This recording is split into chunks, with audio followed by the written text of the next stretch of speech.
What if your mind could roam the universe while your body perfectly still?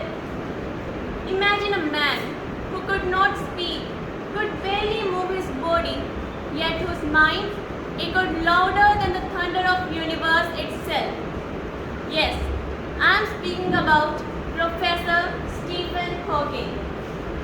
Respected judges, honorable principal ma'am, worthy teachers, and my dear friends. Good afternoon to all of you. Today, I, Japneet Kaur, is feeling truly honored to speak about the greatest mind our world has ever known. A man who became the beacon of human resilience, demonstrating that will and unwavering determination can triumph over the physical limitations, proving that disability is not the inability.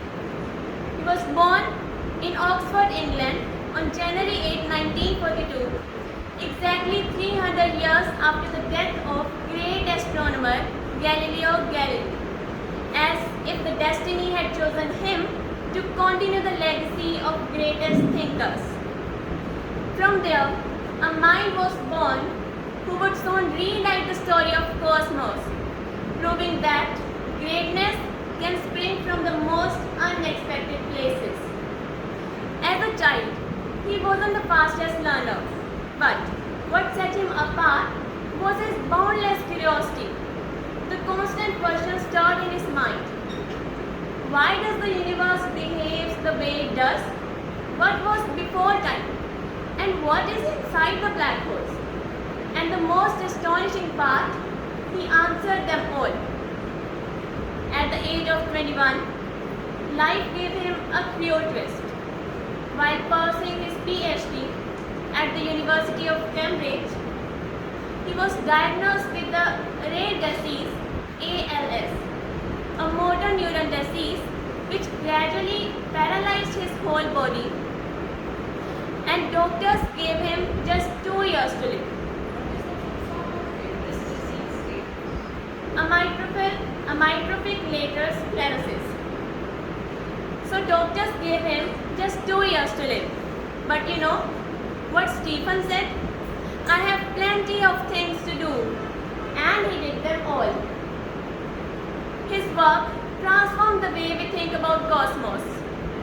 Earlier, black holes were thought to be perfect cosmic traps, swallowing everything and never letting anything escape. But he discovered that black holes are not just completely black. They actually emit tiny particles known as Hawking radiation. So in this way, they can actually evaporate and eventually disappear. In his no boundary proposal, he suggested that time and space are finite, but without having boundaries. This was a breathtaking link between quantum mechanics and relativity theory.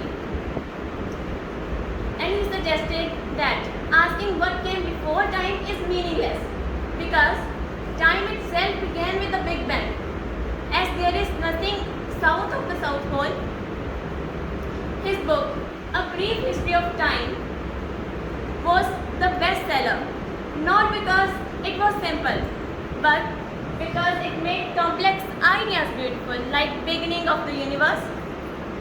It made you feel like you too can understand the universe. So when he died in 2018, it was Einstein's birthday, as if the universe was saying, well done, Professor, your time among the stars is forever. But what's his greatest legacy?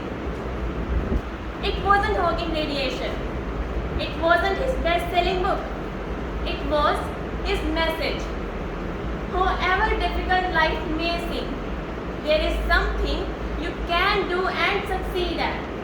So today, as we live freely, let's remember a man who used a voice synthesizer to communicate, move the whole world.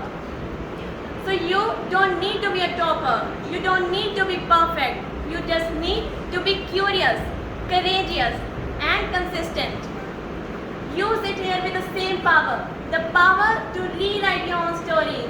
The power to defy every limit. The stars don't just light up the sky. They light up you, the next explorer, the next genius, the next voice world. So don't wait for the permission to dream. Don't wait for others to believe in you. Be the question which everybody races to answer. So today, as you will look up the night sky tonight, don't just see the points of light.